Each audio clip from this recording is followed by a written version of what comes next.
Hola, ¿qué tal? Como siempre les saluda Neri Luis Mejía. Reciban de mi parte un efusivo saludo. En el día de hoy quiero compartir con ustedes menos romanticismo en el discurso y más objetividad. Son muchas las voces a favor que justifican los cultivos de uso ilícito. Esta vez me refiero a la hoja de coca, elemento base de donde se extrae la pasta base de la cocaína. Con la llegada del presidente Gustavo Petro al poder y el nuevo Congreso que se encuentra trabajando en varias iniciativas legislativas, entre ellas la legalización de ciertas sustancias alucinógenas, las llamadas suaves, como la marihuana y sus derivados, en una nueva lucha que libre el Estado colombiano en su guerra contra las drogas, luego de su participación en la Asamblea número 77 de las Naciones Unidas, el presidente colombiano, a través de un elocuente discurso, formuló nuevas iniciativas para enfrentar este flagelo.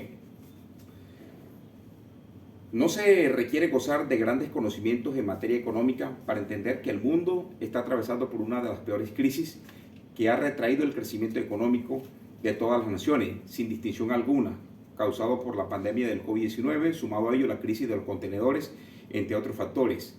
Algunos países han sufrido más que otros, producto de sanciones impuestas por comunidades de naciones que hablan en favor de la libertad, pero que sus acciones dicen contradecir lo que exponen. Rusia es un ejemplo de ello. Luego de su operación especial que inició el pasado 24 de febrero en suelo de su vecina Ucrania, la nación eslava ha sido duramente sancionada por parte de los Estados Unidos, Canadá, Reino Unido y los países miembros de la Unión Europea.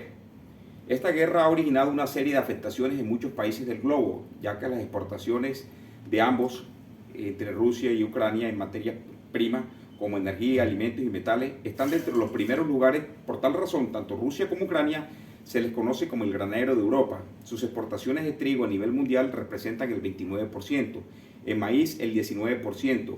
Ucrania es el principal exportador de aceite de girasol, seguido de Rusia.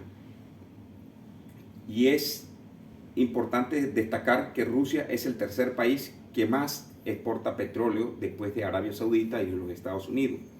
En materia de metales, Rusia ocupa el cuarto lugar en exportación de aluminio y uno de los mayores proveedores de metales que se utilizan en todo tipo de productos como el cobre, componentes para autos, y sin lugar a duda la administración de Gustavo Petro enfrenta una serie de desafíos de los cuales depende en gran medida el éxito de sus programas de gobierno.